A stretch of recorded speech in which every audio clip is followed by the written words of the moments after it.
Guys, welcome to Pakistani fair reaction. तो कैसे हैं आप सब? उम्मीद है आप सब खैरियत से होंगे, ठीक होंगे, आबाद होंगे। हमारी दुआ यही आप खुश रहें, आबाद रहे। मेरा नाम है अफान। आज बहुत कमाल की वीडियो लेके आऊं। आज हम जानेंगे राफेल के बारे में। तो आप सब जानते हैं, हम भी जानते हैं कि कितना खतरनाक जो है ना वो है।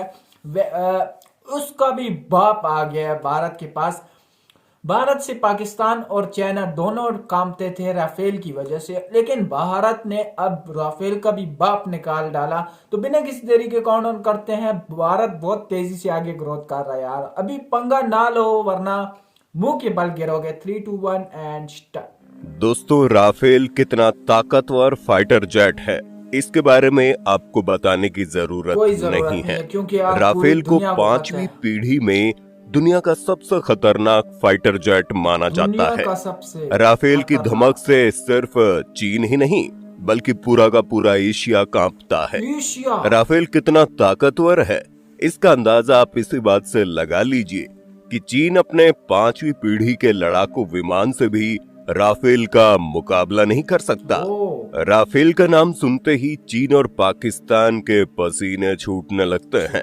लेकिन दोस्तों, अब राफेल से भी खतरनाक योद्धा भारतीय नौसेना को प्राप्त होने जा रहा है, जिसे INS विक्रमादित्य और INS विक्रांत पर तैनात किया जाएगा। यानी कि भारतीय नौसेना की ताकत काफी ज्यादा बढ़ने वाली है। दरअसल भारत 90,000 करोड़ रुपए खर्च करके फ्रांस से 26 राफेल मरीन फाइटर जेट की खरीदारी करने जा रहा है। लेटेस्ट जानकारी के अनुसार फ्रांस ने भारतीय नौसेना को दिए जाने वाले 26 राफेल M लड़ाकू विमानों को लेकर दस्तावेज जमा कर दिए हैं। भारत चाहता है कि जल्द से जल्द ये लड़ाकू विमान भारतीय नौसेना को प्राप्त हो जाए। लेकिन अब आपके मन में सवाल चल रहा होगा कि 90,000 करोड़ रुपए खर्च करके भारत 26 राफेल M लड़ाकू विमानों की खरीदारी कर रहा है, तो इनके आने से भारतीय नौसेना को कितना फायदा होगा? भारतीय नौसेना कितनी मजबूत हो जाएगी? क्या राफेल M चीनी एयरक्राफ्ट कैरियर पर तैनात लड़ाकू विमानों को टक्कर दे पाएगा? दोस्तों, आज की इस वीडियो में हम राफेल M और चीन ने अपने एयरक्राफ्ट कैरियर पर जिन लड़ाकू विमानों को तैनात कर रखा है उनकी ताकत के बीच कंपैरिजन करेंगे। वीडियो को पूरा देखने के बाद आपको अंदाजा हो जाएगा कि भारत को प्राप्त होने वाला राफेल M चीनी लड़ाकू विमानों से कितना ताकतवर है। वीडियो काफी ज्यादा इंफॉर्मेटिव होगा, इसलिए वीडियो में अंत तक बने रहें। दोस्तों, एशिया में सिर्फ भारत और चीन ही ऐसे देश हैं जिनके पास एयरक्राफ्ट कैरियर मौजूद है। भारत के पास 2 एयरक्राफ्ट कैरियर हैं, जिनके नाम है INS विक्रमादित्य और INS विक्रांत, जबकि चीन के पास लियोनिंग, शेडोंग और फुजियान नाम के 3 एयरक्राफ्ट कैरियर मौजूद हैं। भारत अपने दोनों एयरक्राफ्ट कैरियर पर रूसी MiG-29K deck based fighter jet को ऑपरेट करता है, जिनकी टेक्नोलॉजी अब काफी पुरानी हो चुकी है। यही कारण है कि भारत को फ्रांस से राफेल M फाइटर जेट की खरीदारी करनी पड़ रही है। हालांकि भारत खुद की तकनीक से भी deck based fighter jet TED-BF को डेवलप कर रहा है, लेकिन इनके आने में अभी समय लगेगा। जानकारी के मुताबिक TED-BF का प्रोटोटाइप 2026 तक अपनी पहली उड़ान भरेगा और 2031 तक उत्पादन के लिए तैयार हो जाएगा। हिंदुस्तान एरोनॉटिक्स लिमिटेड द्वारा हर साल 8 TED-BF फाइटर जेट के उत्पादन का लक्ष्य निर्धारित किया गया है। ADA द्वारा तैयार किया जा रहा TED-BF 2 इंजन वाला डेल्टा विंग लड़ाकू विमान होगा, जो कि एक मल्टी मिशन फाइटर जेट के रूप में आसमान में भारत की श्रेष्ठता को स्थापित करेगा। ये थिएटर रक्षा के साथ ही इलेक्ट्रॉनिक युद्ध को अंजाम देने में सक्षम होगा। हालांकि ऐसा होने में अभी 8 सालों का वक्त लगेगा और तब तक Rafale M fighter jet INS Vikrant और INS विक्रमादित्य पर तैनात होकर चीनी नौसेना को मुंह तोड़ जवाब देता रहेगा। अगर बात करें चीन की, तो चीन द्वारा अपने एयरक्राफ्ट कैरियर पर 3 तरह के मल्टी रोल फाइटर जेट तैनात किए गए हैं। पहला है J-20, दूसरा है J-15 और तीसरा है Su-30। लेकिन चीन के तीनों फाइटर जेट ताकत और क्षमता के मामले में राफेल एम के सामने कहीं नहीं टिकते। यही कारण है कि राफेल एम को चीन के खिलाफ गेम चेंजर के रूप में देखा जा रहा है। तो दोस्तों चलिए चीन के तीनों लड़ाकू विमानों और राफेल एम का साइड बाय साइड कंपैरिजन करते हैं और देखते हैं कौन सा फाइटर जेट कितना ताकतवर है। दोस्तों चीन के J-20 की लंबाई 55.5 फीट, J-15 की लंबाई 73.1 फीट और Su-30 की लंबाई 72 फीट है, जबकि राफेल एम इन तीनों के मुकाबले आकार में काफी छोटा है। राफेल एम की कुल लंबाई सिर्फ 50.1 फीट है। यही कारण है कि राफेल एम की मैन्यूवरिंग चीन के तीनों लड़ाकू विमानों की तुलना में काफी आसान है और इन तीनों लड़ाकू विमानों पर काफी बड़ा एडवांटेज प्रदान करती है। दोस्तों चीन के J-20 को एक पायलट द्वारा ऑपरेट किया जाता है, J-15 को एक या दो पायलट द्वारा ऑपरेट किया जाता है, जबकि Su-30 को 2 पायलटों द्वारा ऑपरेट किया जाता है। वहीं राफेल एम को ऑपरेट करने के लिए 1 या 2 पायलट की जरूरत होती है। अगर बात करें वजन की तो J-10 फाइटर जेट का कुल वजन 14,000 किलोग्राम, J-15 का कुल वजन 27,000 किलोग्राम, जबकि Su-30 का कुल वजन 24,900 किलोग्राम है। वहीं राफेल एम का कुल वजन सिर्फ 15,000 किलोग्राम है। वजन में हल्का होने के कारण राफेल एम की हैंडलिंग काफी आसान हो जाती है।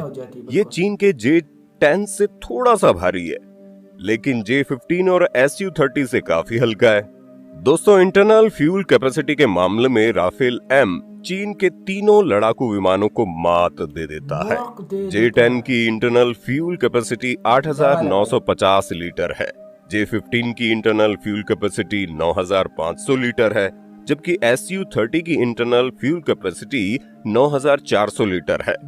वहीं राफेल एम की इंटरनल फ्यूल कैपेसिटी 11,202 लीटर है।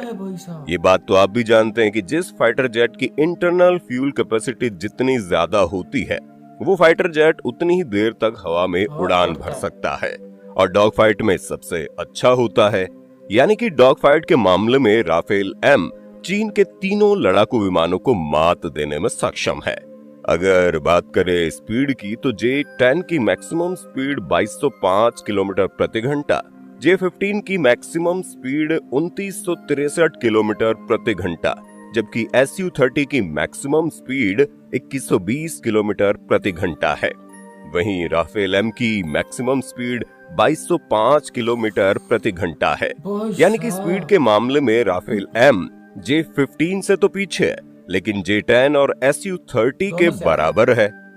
जो बात राफेल एम को सबसे ज्यादा ताकतवर और एडवांस बनाती है, वो है इसकी कॉम्बैट रेंज और फेरी रेंज। इन दोनों मामलों में चीन के तीनों फाइटर जेट राफेल एम के मुकाबले में कहीं नहीं टिकते। चीनी फाइटर जेट J-10 की कॉम्बैट रेंज 1240 किलोमीटर, फेरी रेंज 3200 किलोमीटर है। J-15 की कॉम्बैट रेंज 1500 किलोमीटर और फेरी रेंज 3,500 किलोमीटर है, जबकि Su-30 की कॉम्बैट रेंज 1350 किलोमीटर और फेरी रेंज 3,000 किलोमीटर है।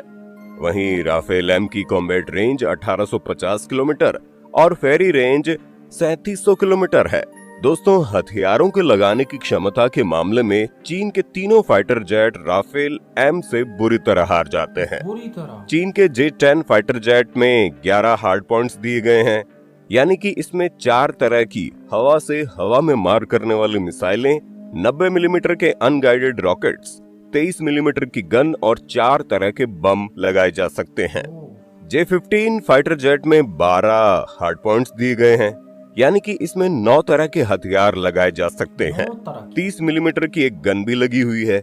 इसके अलावा इसमें 3 तरह के बम लगाए जा सकते हैं। Su-30 फाइटर जेट में 12 हार्ड पॉइंट्स दिए गए हैं, यानी इसमें 3 तरह के रॉकेट्स, 4 तरह की मिसाइलें और 9 तरह के बम या फिर इनका मिश्रण भी लगाया जा सकता है। इसमें 30 मिलीमीटर की एक गन भी लगी हुई है। अगर बात करें राफेल एम की तो राफेल एम में कुल 14 हार्ड पॉइंट्स दिए गए हैं।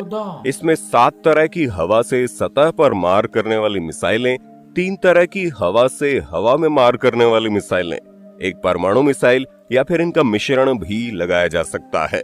राफेल एम में 30 मिलीमीटर की एक ऑटो कैनन गन भी लगी हुई है। अगर बात करें जनरेशन की तो J10 और J15 चौथी पीढ़ी के फाइटर जेट हैं, जबकि Su-30 एक multi role air superiority fighter jet है। वहीं राफेल M 4.5 जनरेशन का फाइटर जेट है, यानी कि जनरेशन के मामले में भी राफेल M चीन के तीनों लड़ाकू विमानों से आगे है। दोस्तों, राफेल M अगर किसी मामले में चीनी लड़ाकू विमानों से पीछे हो जाता है तो वह है इनकी अधिकतम ऊंचाई पर उड़ने की क्षमता। चीन का J10 फाइटर जेट अधिकतम 59,000 फीट की ऊंचाई पर उड़ान भर सकता है। J15 फाइटर जेट अधिकतम 66,000 फीट की ऊंचाई तक उड़ान भर सकता है, जबकि Su-30 फाइटर जेट अधिकतम 57,000 फीट की ऊंचाई तक उड़ान भर सकता है। वहीं राफेल M अधिकतम 52,000 फीट की ऊंचाई तक ही उड़ान भर सकता है। अगर बात करें अदर फीचर्स की तो राफेल M के साथ लॉयल विंगमैन फाइटर ड्रोन को भी इंटीग्रेट किया जा सकता है। सेल्फ डिफेंस सिस्टम के साथ जॉइंट जैमिंग रडार से लैस राफेल M अपने लिए युद्ध के मैदान में एक प्रोटेक्टिव वॉल भी तैयार कर सकता है, यानी कि दुश्मन द्वारा छोड़ी गई कोई भी मिसाइल इसका बाल भी बांका नहीं कर पाएगी। इसमें हवा से हवा में मार करने वाले हैमर जैसी खतरनाक मिसाइलें, हवा से सतह पर मार करने के लिए स्मार्ट हथियार प्रणाली और स्कैल्प जैसी घातक क्रूज मिसाइलें लगाई गई हैं। ये जेट आसानी से अपने टारगेट का पता लगाने, उन्हें ट्रैक करने और उन पर हमला करने में सक्षम है, जिसके लिए इनमें आधुनिक सेंसर और रडार भी लगे हुए हैं। तो दोस्तों, ये था भारत द्वारा अपने एयरक्राफ्ट कैरियर पर तैनात किए जाने वाले राफेल M और चीन द्वारा जिन लड़ाकू विमानों को अपने एयरक्राफ्ट कैरियर पर तैनात किया गया है, उनके beach side by side comparison. Video को पूरा देखने के बाद आपको क्या लगता है कि भारत द्वारा फ्रांस से राफेल M को खरीदने का फैसला सही है? क्या 90,000 करोड़ रुपए खर्च करके फ्रांस से 26 राफेल M लड़ाकू विमानों की खरीदारी करना सही है? आप अपनी राय हमें कमेंट के माध्यम से जरूर बताएं। राफेल M बहुत कमाल की चीज है यार। इन तीनों से, चाइना के 3 जो है ना एयरक्राफ्ट से राफेल M बहुत आगे है। सिर्फ ऊंचाई के लिहाज से जो है ना थोड़ा पीछे, और बहुत कमाल की है। मैं तो कहता हूँ मेरी जो राय है वो लेना चाहिए, क्योंकि यार भारत के दुश्मन बहुत हैं। भारत जैसे तरक्की करता जा रहा है, इसके दुश्मन जो है ना बहुत ज़्यादा होने लगे हैं, हद से ज़्यादा दुश्मन होने लगे हैं, क्योंकि मोदी जी और इनकी जो पूरा मुल्क है वो एक चेंज होता जा रहा है। बल्कि छोटे छोटे मुल्क को तो छोड़ो, वो बड़े बड़े ममालिक अमेरिका जैसे और चीन जैसे मुल्कों को टक्कर दे रहा है। तो लाजमी बात है इनके पास जो है ना वो जलते हैं, जो जलते हैं ना फिर वो हमले ज़रूर करते हैं। लेकिन इस बार अगर किसी ने, मोदी जी ने साफ कहा है कि अगर इस बार किसी ने जो है ना पंगा लिया तो मुंह तोड़ जवाब देंगे, और ऐसा जवाब देंगे कि सारी उम्र याद रखोगे। लेकिन भारत के साथ जो है ना सारे मुल्क बहुत अच्छे जा रहे हैं, क्योंकि उनको जो है ना वो घिरे हुए हैं। जितने मुल्क भी हैं आज तक, जितने मुल्क भी हैं वो सारे घाटे में जा रहे हैं, और भारत के पास जा रहे हैं कि हमें जो है ना वो दो। 25 ममालिक के जो सदर हैं, वजीर आजम, वजीर आला, वो भी जो है ना भारत में आके जा रहे हैं। वो उनकी ट्रेडिंग शुरू कर रहे हैं। यार भारत इतना चेंज हो चुका है हर चीज़ के लिहाज से। और ये जहाँ तक ये जहाज़ों की बात रही, ये तो बेस्ट है, बहुत अच्छे हैं। अगर ले लिए बहुत अच्छे हो जाएंगे। और यार बहुत अच्छा लगा जब मुल्क जो है ना बहुत तेज़ी से ग्रोथ कर रहा है। पाकिस्तान तो एक दिन ब दिन डाउन होता जा रहा है, दिन ब दिन डाउन होता जा रहा है। पहले जो है ना पाकिस्तान के साथ भारत का मुकाबला होता था, लेकिन भारत ने ऐसी आसमान छू रहा है कि यार भारत जो है ना पाकिस्तान को कुछ समझता ही नहीं है। वो जो है ना ऐसे समझता है जैसे बच्चा हो उसका। तो आपका क्या कहना है कमेंट सेक्शन में जरूर बताइएगा। वीडियो अच्छी लगी तो लाइक शेयर कमेंट जरूर करना। कोई भी वीडियो चाहिए तो लाइक कमेंट सेक्शन में जरूर बताएं, मैं उस पर जरूर रिएक्ट किया करूँगा। आपका अपना चैनल है और जो है ना आपकी ज़्यादा से ज़्यादा सपोर्ट की ज़रूरत है। इस वीडियो को ज़्यादा से ज़्यादा शेयर करें। आपका अपना चैनल है यार भाई, दोस्तों के साथ एक रिक्वेस्ट है, दोस्तों के साथ भाइयों के साथ ये वीडियो शेयर करें। तो आज के लिए इतना ही, तब तक के लिए अपना ख्याल रखिएगा।